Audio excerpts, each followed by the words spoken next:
Marie Antoinette died in 1793. More than 2 centuries later, she remains one of the most famous women in history. Mention her name and people immediately think of Versailles. The gowns, the hairstyles, the diamonds, the scandal. But that version of Marie Antoinette is only part of the story, because behind the portraits and the legends was a woman with favorite perfumes, favorite accessories, favorite drinks, and favorite fashions. Small things, ordinary things, the kinds of objects people actually lived with every day. We spent a long time digging through portraits, letters, inventories, and records from Versailles to find the items Marie Antoinette genuinely loved. And what we found is surprising, because many of them never disappeared. You can still wear them, you can still collect them, you can still buy them today. What you're about to see isn't the queen people think they know. It's the woman revealed through the things she loved. And maybe the most personal of all, Marie Antoinette owned some of the most valuable jewels in Europe, but one of her favorite luxuries couldn't be locked inside a vault: perfume. Not a diamond, not a crown, a fragrance. Much of her life, Marie Antoinette worked with a perfumer named Jean-Louis Fargeon. Among the many people who served the queen at Versailles, he held a unique position. His job was simple: make Marie Antoinette smell unforgettable. According to historical accounts, the queen favored light floral fragrances featuring notes such as rose, jasmine, orange blossom, and violet. The scents were elegant, feminine, refined, a perfect match for the image she wanted to project at court. Perfume wasn't unusual at Versailles. Nearly everyone wore it, but Marie Antoinette's love of fragrance became so well known that stories about her favorite perfumes survived long after the monarchy disappeared, even after the French Revolution. Even after Versailles fell silent. What makes the story remarkable is that modern perfume makers have attempted to bring those fragrances back to life. One of the best known examples is Black Jade, a perfume inspired by formulas associated with Marie Antoinette and her personal collection. The fragrance is still sold today. Luxury perfume retailers continue to offer it to customers around the world.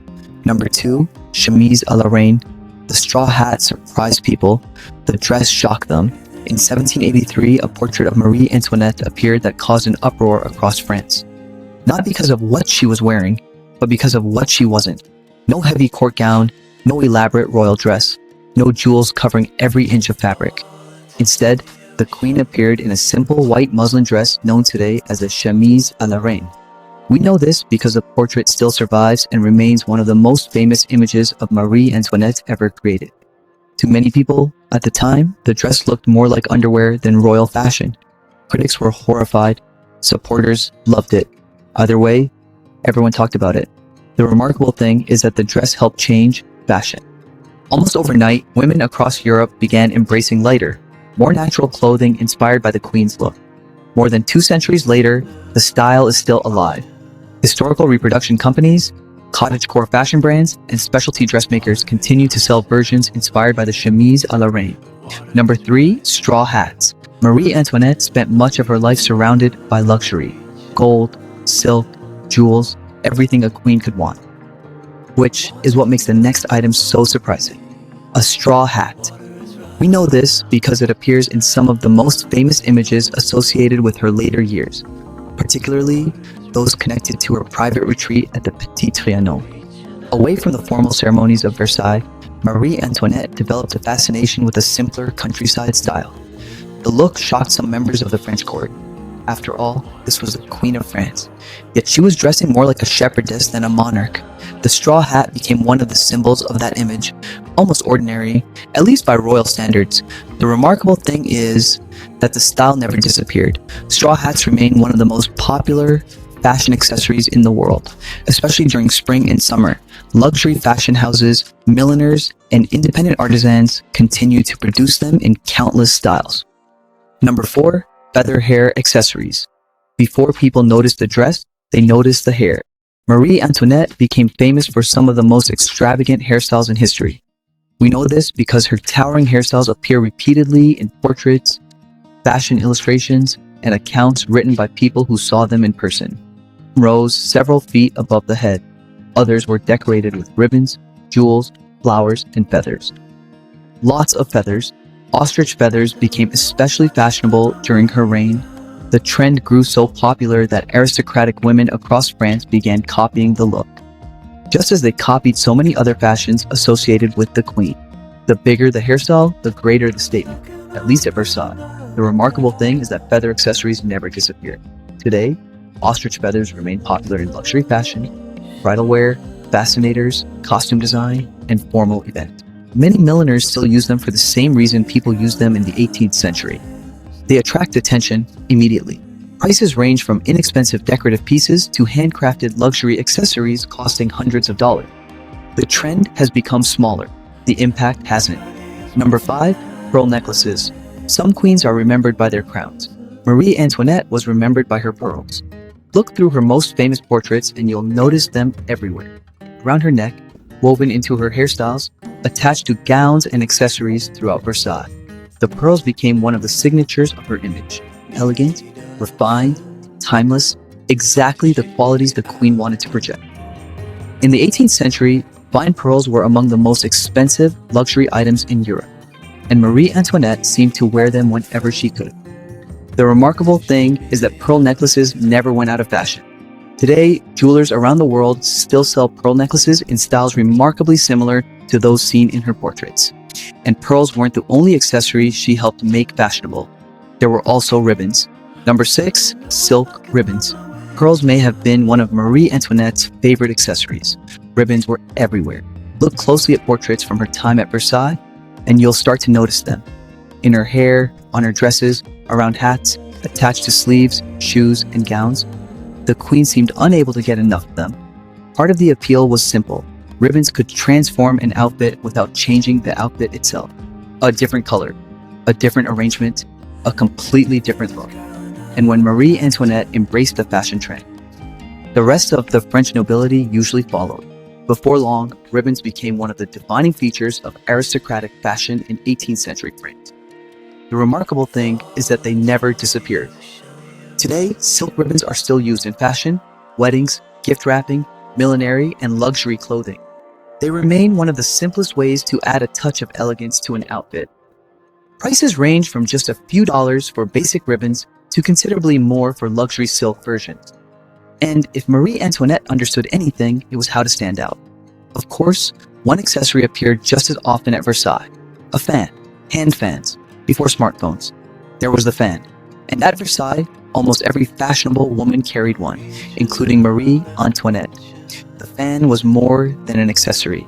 It was part of court life, used during ceremonies, used at parties, used during long evenings inside the palace, and sometimes simply used to stay cool beneath layers of silk and lace. Marie Antoinette owned numerous fans throughout her life, many decorated with painted scenes, gold details, and intricate craftsmanship. The more elaborate the fan, the greater the impression it made, which made it a perfect accessory for Versailles. The remarkable thing is that hand fans never disappeared. One of the companies most closely associated with luxury fans today is Du Belleroy. Founded in Paris in 1827, the company has spent nearly 2 centuries producing handcrafted fans for clients around the world. And while fans helped complete Marie Antoinette's look, the next item helped protect it: gloves. The gloves were almost a necessity. Look through portraits of 18th century European nobility and you'll notice them everywhere. And Marie Antoinette was no exception. We know this because gloves appear repeatedly in royal portraits and fashion records from the period. For aristocratic women, gloves were a symbol of elegance. They completed an outfit, much like a handbag or a piece of jewelry would today. The finest examples were often made from silk, kid leather, or other luxury materials available only to the wealthy.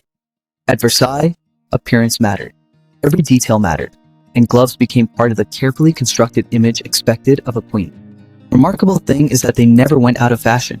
Luxury glove makers still produce elegant evening gloves today, while shorter styles remain a staple of formal events, weddings, and ceremonies around the world. Number 9. Roses. Marie Antoinette loved fashion.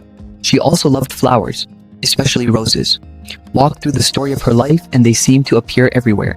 In portraits, in gardens, in the decorative designs that surrounded her at Versailles. We know this because roses were repeatedly mentioned in descriptions of the Queen's private gardens at the Petit Trianon, the estate she used as an escape from formal court life. Away from the ceremonies and expectations of Versailles, Marie Antoinette spent time cultivating a more natural world, and roses became part of that vision. The flower suited her image perfectly. Elegant, beautiful, unmistakably French. The remarkable thing is that many historic rose varieties linked to 18th century French gardens are still available today. Companies such as David Austin Roses and other specialist rose growers continue to sell heirloom and old garden rose varieties inspired by the kinds of flowers admired during Marie Antoinette's era. Of course, flowers weren't the only beautiful objects she collected. She also had a weakness for porcelain. Flowers filled Marie Antoinette's gardens. Porcelain filled her tables, and in 18th century France, few luxury items were more desirable. Not gold, not silver, porcelain. We know this because surviving inventories from Versailles show that fine porcelain was a regular part of royal life, and Marie Antoinette became closely associated with some of the finest examples produced in France. The name that appears again and again is Sèvres. Founded in the 18th century, the manufacturer became the most prestigious porcelain maker in France and enjoyed royal patronage throughout Marie Antoinette's lifetime. Its pieces were famous for their craftsmanship, colors, and elaborate decoration. Exactly the sort of luxury that belonged at Versailles. The remarkable thing is that Sèvres never disappeared. The company still exists today, producing luxury porcelain for collectors around the world.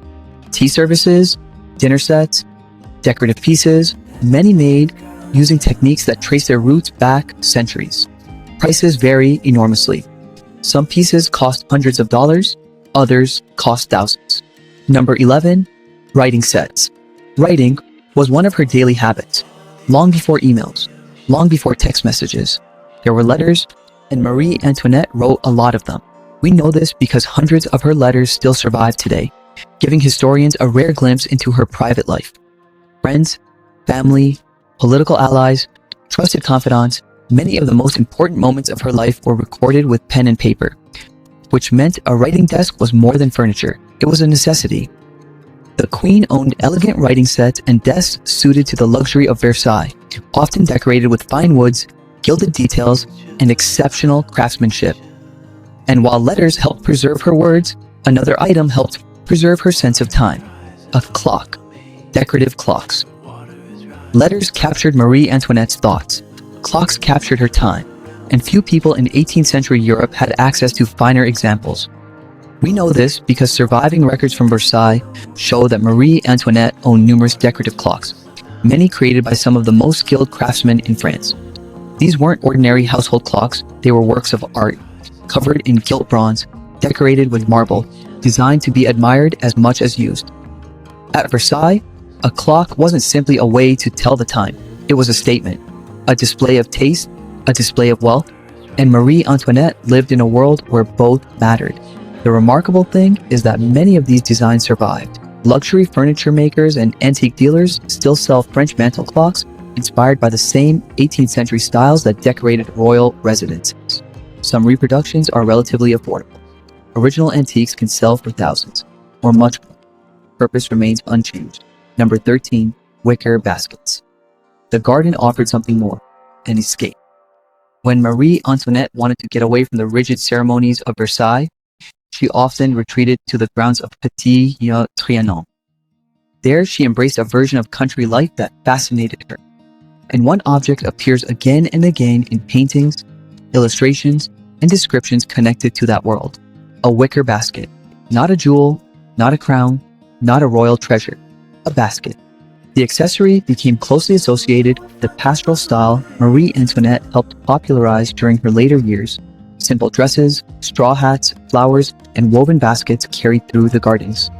The look was intended to feel natural, relaxed, far removed from the formal image of a queen. The remarkable thing is that wicker baskets never went out of fashion. Today, they remain a staple of summer fashion, cottagecore aesthetics, and countryside-inspired wardrobes. Luxury brands sell them, artisans sell them, local markets sell them. Number 14, silk shoes. The wicker basket helped create the image, the shoes completed it. Marie Antoinette loved fashion, and that included her footwear. We know this because several pairs of her shoes survive today in museum collections, giving historians a rare look at what the queen actually wore. The first thing most people notice is how small they are. The second is how elegant they are: silk, embroidery, delicate colors, made to be admired as much as worn. These were not practical shoes, they were court shoes, designed for the highly formal world of Versailles, where appearance mattered and every detail was noticed. The remarkable thing is that the style never completely disappeared. Today, historical reproduction companies continue to make 18th century shoes inspired by those worn by Marie Antoinette. Luxury designers also regularly borrow elements from the period, including silk fabrics, decorative bows, and ornate embellishments. Prices vary widely. Simple reproductions can cost under $100. Handcrafted versions can cost much more. Number 15, rose water. Perfume may have been Marie Antoinette's signature scent, but fragrance wasn't the only beauty product she used. There was also rose water.